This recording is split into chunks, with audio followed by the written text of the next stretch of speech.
very, very devastating epidemic that has been plaguing our country, our whole nation for years. And I still feel like people are still not aware of the damage it has done and is still doing, so they're not aware of how they can protect themselves.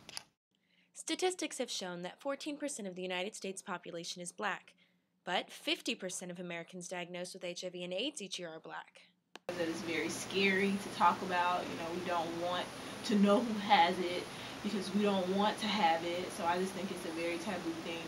The Ohio University Office of Multicultural Programs and the Black Student Cultural Programming Board hosted National Black HIV and AIDS Awareness Day events on February 7th, starting with a candlelight vigil.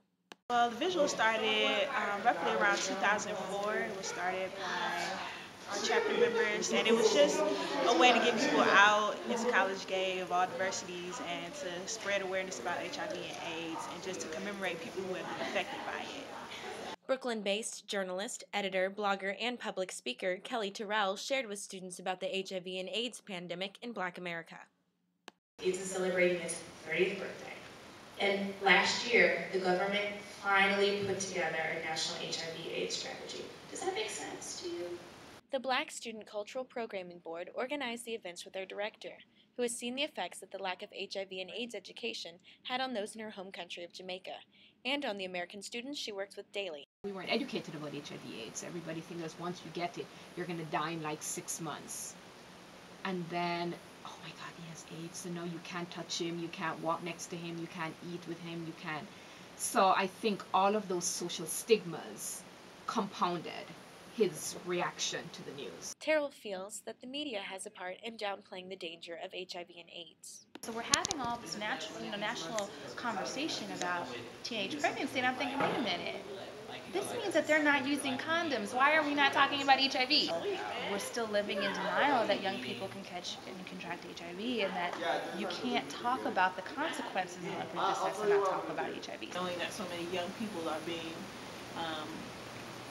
tested and tested positive, is just showing the lack of responsibility in their sexual behavior. Terrell gave advice for students to take control of their sexual health. You wait until after the Delta party, and it's 2 o'clock in the morning, and you're in his, dorm room, the lights are off, and he's playing Trey songs, and it's about to get on and popping. If that's when you're going to wait to have a conversation with him about HIV, do you think you're going to use the condom? She also encouraged Ohio University students to visit the campus health center and get tested for HIV and other sexually transmitted infections. That message has stuck with some students. Get tested. That's about as blunt as I can make it. Just get tested. You'll be better off if you know what your status is. So get tested.